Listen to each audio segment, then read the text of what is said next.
एक बिल है, मैं मूव करना चाह रहा हूँ और बड़ा ज़रूरी है। और सर ये सुनते हैं नहीं सर। मैं देता हूँ सर, सुने तो सही। मैं देता हूँ इसके बाद sir I wish to move under the rule 263 of the rules of procedure and conduct of the business in Senate 2012 that the requirement of the rule 25, 30, 1 and 120 of the said rules be dispensed within the order to consider a private member bill transmitted by the National Assembly through supplementary orders of the day on a day other than the private Members' Day, notice of which has been received today. It has been moved under Rule 263 of the Rules of Procedure and Conduct of Business in the Senate 2012 that the requirements of Rule 25, 30 and 120 of the said rules be dispensed with in order to consider private member bill transmitted by the National Assembly through supplementary orders of the day on the day other than private members' day, notice of which has been received today. Those who are in favor of the motion may say aye. Those against it may say no. I think the ayes have it, and the motion is carried.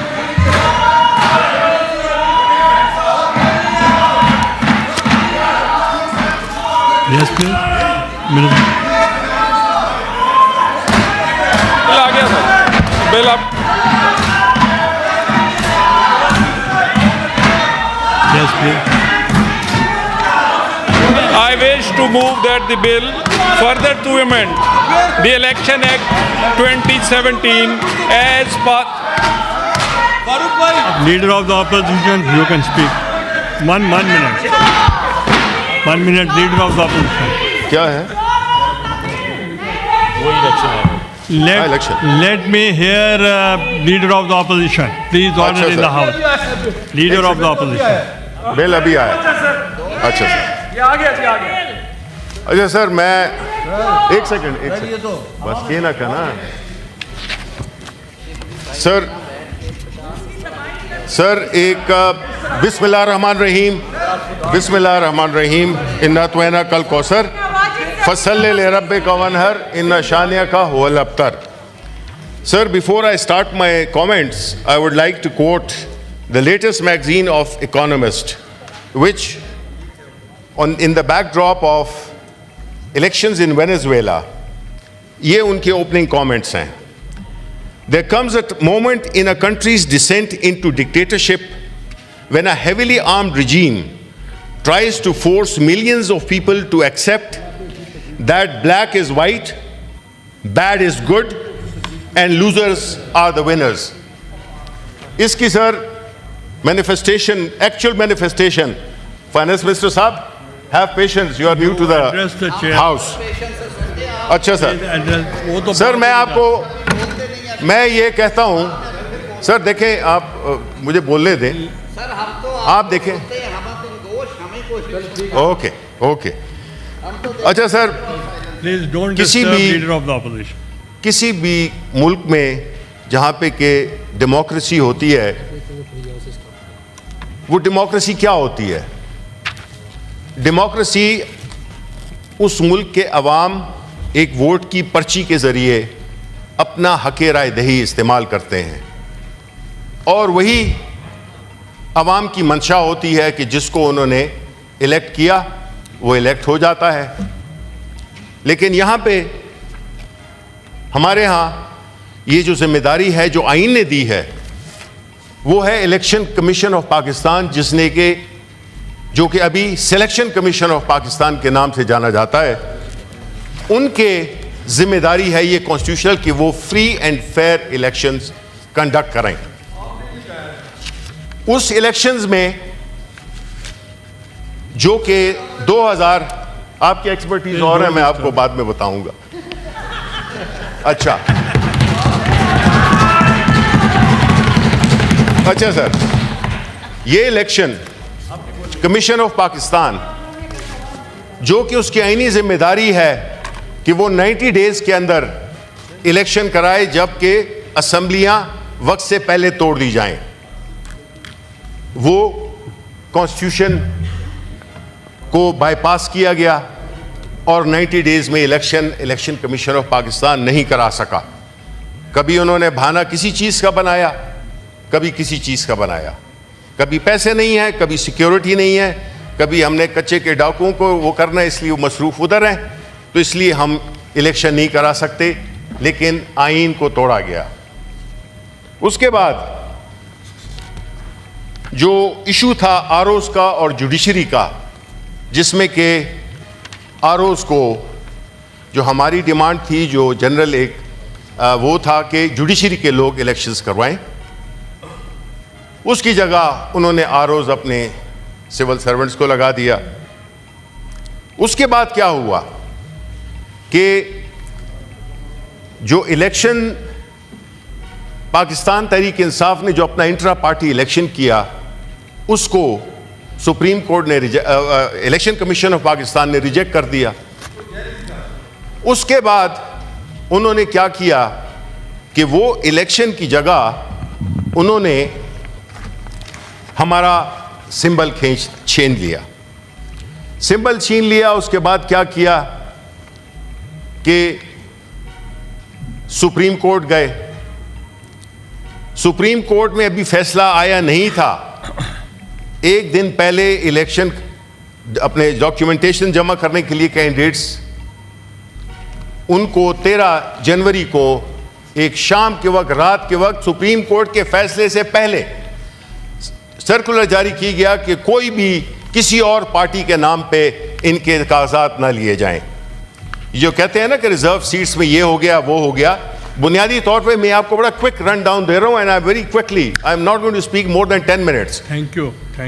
वो क्या किया इन्होंने कि जब ये ले लिए हमसे इंतखाबात और हमें हर तरह के रेडिकुलस किस्म के इंतखाबी निशानात दिए गए, कि वो जूता था वो भी इन्हीं के सर पड़ा, चाहे वो चिमटा था वो भी उन्हीं के कान खींचे गए, और अवाम ने एक ऐसे तरीके से, बावजूद इसके कि इलेक्शन वाले दिन इंटरनेट, टेलीफोन उनको सस्पेंड किया गया।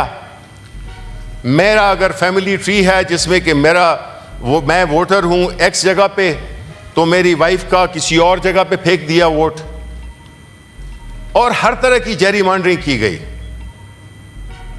एक इलेक्शन कमीशन ऑफ पाकिस्तान जिसका काम फ्री एंड फेयर इलेक्शन कराना है, वो इस खिलौने उसमें मसरूफ था, एक्टिविटी में मसरूफ था।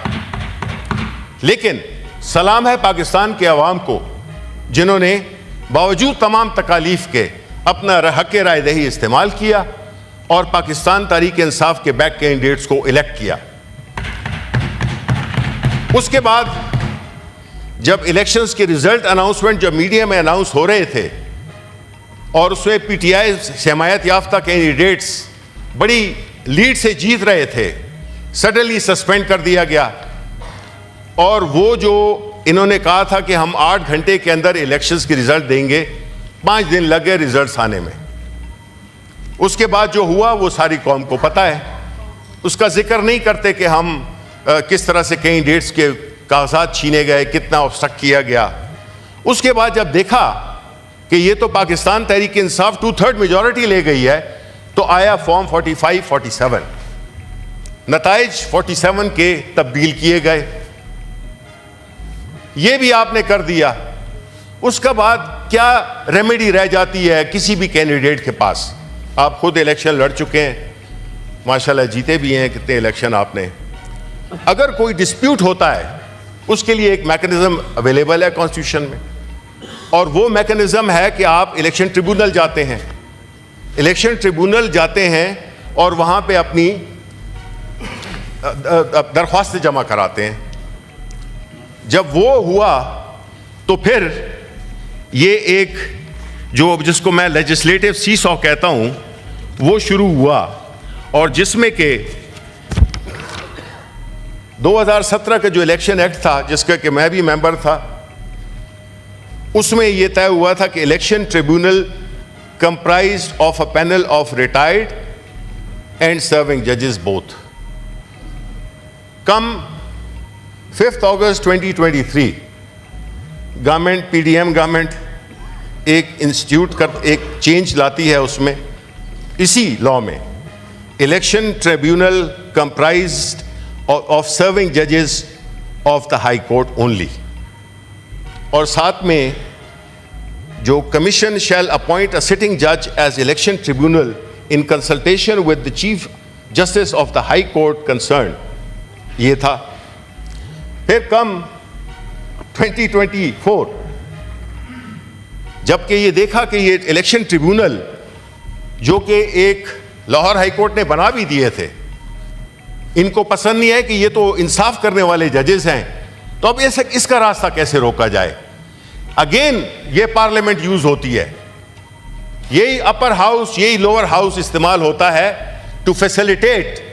देखें, आपको एक झूठ बोलने के लिए 100 झूठ बोलने पड़ते हैं, एक चोरी को छुपाने के लिए आपको 100 तरीके इस्तेमाल करने पड़ते हैं।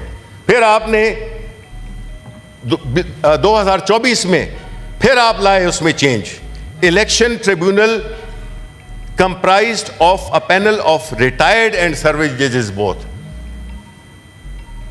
और साथ में उसमें एक और एडिशन हुई कि in case of appointment of sitting जज as the election tribunal the commission shall, इनकी जगह शैल हो गया, consult with the chief justice of the high court concern. अब सर देखें, ये चीज बुनियादी तौर पे क्या शो करती है, ये शो करती है कि हर वो तरीका इस्तेमाल किया जा रहा है जिससे कि जो अवाम ने फैसला किया है उसको किस तरीके से मैनिपुलेट किया जाए, और किस तरह से वो कैंडिडेट्स जो कि फॉर्म 47 के जरिए आए हैं, जो आजकल बड़ी प्रेस कॉन्फ्रेंसेस कर रहे हैं इस आज के बिल की मदा में, वो लोग हैं जो कि बुरी तरह हारे हुए थे और आज वो पार्लियामेंट में बैठे हैं। इससे सर होता क्या है? इससे होता यह है कि जब अवाम उन लोगों को इलेक्ट करती है जो कि उन्होंने भेजा होता है, और उसकी जगह जब दूसरे आ जाते हैं तो उनकी तो अवाम से ना उनकी अवाम की बैकिंग होती है, ना अवाम की वो ख्याल रखते हैं। वो जाहिर है कि अपने कंप्रोमाइज होते हैं, तो वो जाहिर है वो सर भी नहीं उठा सकते, इसलिए कि उनके जो फॉर्म 45 है वो पड़े हुए हैं, उनको पता है कि ये इनकी क्या हैसियत है, तो नतीजतन वो चेंज कर दिया जाता है। फिर अब जो सुप्रीम कोर्ट ने एक फैसला दिया, आज के बिल की तरफ आते हैं, जो कि बड़े उसी चोरी की तरह अंदर दाखिल किया गया इस हाउस की प्रोसीडिंग्स में। जिस तरह के है ये बिल, यही रिफ्लेक्ट करता है कि जब आप ठीक काम करोगे तो आप छुप के नहीं करोगे, आप घूमते घुमाते नीचे होते हुए नहीं आएंगे, आप डायरेक्ट आएंगे। लेकिन आपको चूंकि पता है कि ये बिल बदनीयती पे मबनी है, आपने क्या किया कि सुप्रीम कोर्ट ने एक फैसला दिया जिसमें कि मेजॉरिटी जजेस उन्होंने ये फैसला दिया कि पाकिस्तान तहरीक इंसाफ पॉलिटिकल पार्टी है, थी और इंशाल्लाह रहेगी। और साथ में यह भी कहा कि इलेक्शन कमीशन ऑफ पाकिस्तान ने इसको मिस इंटरप्रेट किया है सुप्रीम कोर्ट की डिसीजन को, और पाकिस्तान तहरीक इंसाफ को नुकसान पहुंचाया है। अब इससे बड़ी इंडाइटमेंट क्या हो सकती है सर, कि जब आपके मुल्क की सबसे बड़ी अदालत एक फैसला दे रही है जिसमें कि रिजर्व सीट्स, और मुझे बड़ा अफसोस होता है कि यहां बड़े बड़े नाम बैठे हुए हैं और वो जाके भीख मांग रहे हैं इलेक्शन कमीशन ऑफ पाकिस्तान या सुप्रीम कोर्ट में पिटिशंस दाखिल कर रहे हैं कि जी ये रिजर्व सीट्स हमें दी जाएं। यार कोई मोरालिटी होती है, कोई स्पिरिट होती है, कोई डिसेंसी होती है, कोई प्रिंसिपल्स होते हैं। आप जो है और उधर भीख मांगने, जो कि पाकिस्तान के अवाम ने जो मैंडेट पाकिस्तान तहरीक इंसाफ इमरान खान को दिया था उसको आपने चोरी कर लिया, और कोई शर्म भी नहीं है। आप कैसे पहुंच जा सकते हैं जो कि एक चीज आपने कमाई नहीं है, कैसे आप दूसरे की विरासत में आप चले गए हैं। ये खैराती जो सीटें हैं, ये खैराती सीटें, मैं आपको बताता हूं चेयरमैन साहब, I am about to finish by the way, कि ये सर ये जो बिल आया है, this is basically a direct attack on Supreme Court of Pakistan. This is against the spirit of democracy. This is a blatant, direct, a shameful attack on the majority of judges who have given a different majority. उन्होंने फैसला दिया और आप minority जजेस के फैसले को implement करने जा रहे हैं। उनके फैसले पे आप अपनी ये लेजिस्लेशन बेस कर रहे हैं। ये लॉ मिनिस्टर साहब, ये कानून के आप रखवाले हैं। इस मुल्क में आपने रूल ऑफ लॉ को प्रमोट करना है, आपने पाकिस्तान के अवाम की खिदमत करनी है। आप एक ऐसे सिलसिले में लग गए हैं जिससे कि देखें, हिस्ट्री बड़ी जालिम होती है, वो चीज़ों को भूलती नहीं है ना लोगों को भूलती है। आज हम जस्टिस मुनीर को किस नाम से याद करते हैं? मैं उम्मीद करता हूं कि आप ये ज़हन में रखेंगे कि आप एक ऐसी लेजिस्लेशन, एक ऐसा काम कर रहे हैं जो कि इस मुल्क के जो तारीख है उसमें सब शर्मिंदा होंगे कि एक वक्त ये भी था कि सुप्रीम कोर्ट के मुअज़्ज़ज़ मेजॉरिटी जजेस 8 थे, 11 जजेस, और आप माइनॉरिटी का फैसला वो कर रहे हैं। माइनॉरिटी के उस पर आप फैसला दे रहे हैं, आप इसमें एक अमेंडमेंट कर रहे हैं। ये तो बड़े अफसोस की बात है। बेसिकली बात यही है कि आप साफ कह दें कि जीपीटीआई के मैंडेट को हम नहीं मानते हैं, और चाहे कानून हो, आईन हो, हम किसी चीज़ को नहीं मानते हैं। हम ये कहते हैं कि जो ये हमारी सीटें हैं जो कि हमें दी गई हैं, प्रोपोर्शनल रिप्रेजेंटेशन, उसकी डेफिनेशन भी ज़रा पढ़ लें जो हमारे वकील दोस्त हैं कि प्रोपोर्शनल रिप्रेजेंटेशन का मतलब क्या है। और आया ऐसे हो सकता है कि जिसकी एक सीट हो उसको 3 रिजर्व सीट्स मिल जाएं? ये तो बड़े शर्म की बात है सर कि हम ऐसे कानून बना रहे हैं। और लास्टली, ये मेरा जो कुछ दोस्त हैं जो कि 2018 की बात करते हैं, बिल्कुल 2018 की बात कर लेते हैं।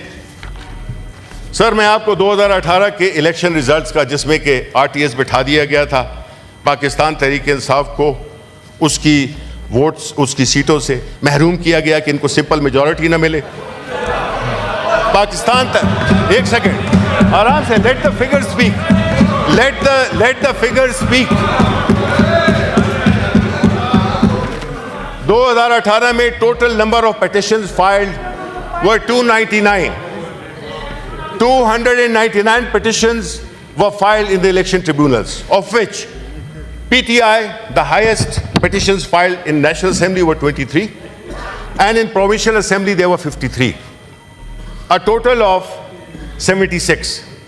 उसके बाद PMLN जो कि कहती है कि 2018 को तक तो चलते हैं ना, आपने नेशनल असेंबली में जो पिटिशंस फाइल की आपने, वो 15 थी, सिर्फ 15 थी, और पंजाब असेंबली में 28 थी।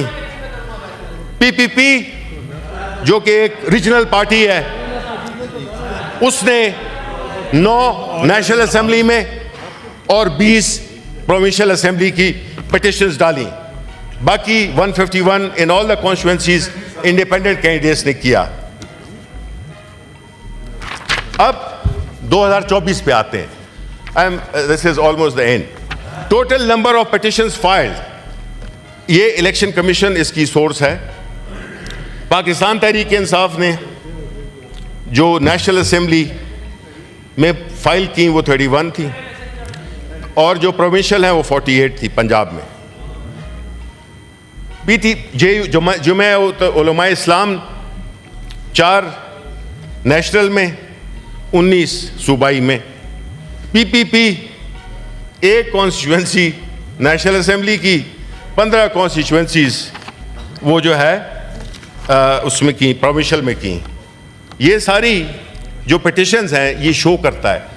अगर आप 2018 पे शोर करते हैं तो पिटिशंस तो हमारी ज़्यादा थी। आप किधर सोए हुए थे? इसलिए कि आपको पता है कि आप पूरी तरह हार गए हैं, और आपने 2018 में भी हमारे मैंडेट पे डाका डाला, और आपने 2024 में उससे ज़्यादा डाका डाला। इसलिए चेयरमैन साहब, इस बिल की हम शदीद मुखालिफत करते हैं। हम समझते हैं कि ये कानून को घर की लौंडी बना के इस्तेमाल कर रहे हैं। इलेक्शन एक्ट, इसमें तब्दीली ये लोग नहीं कर सकते यूनिलैटरली, और इसका मकसद सिर्फ और सिर्फ पाकिस्तान तहरीक इंसाफ और जो 8 फरवरी को जो डाका डला था उसका ये सबूत है, जिसको ये छुपाना चाहते हैं इस अमेंडमेंट की गार्ड में। तो हम इसकी शदीद मुखालिफत करते हैं और हम समझते हैं कि इस बिल को बिल्कुल पास नहीं होना चाहिए। और एक बात सर, 2000 हमारे, ये मेरा लास्ट आर्गूमेंट है फाइनली, 2024 के इलेक्शंस बुनियादी तौर पे क्या हुआ है कि उस पार्टी को जिसका के मैंडेट पाकिस्तान के अवाम में दिया गया उसको नहीं दी जा रही वो मेजॉरिटी जो कि उसने पाकिस्तान के अवाम ने दी है। सर ये वाकया एक पहले भी आया था, ये वाकया आया था 1971 में आया था। बदकिस्मती से उस वक्त पाकिस्तान पीपल्स पार्टी, जिसके पास आज ये अपॉर्चुनिटी है to redeem itself from that position that they took by refusing to give government to the majority party, and as a result the country split in two.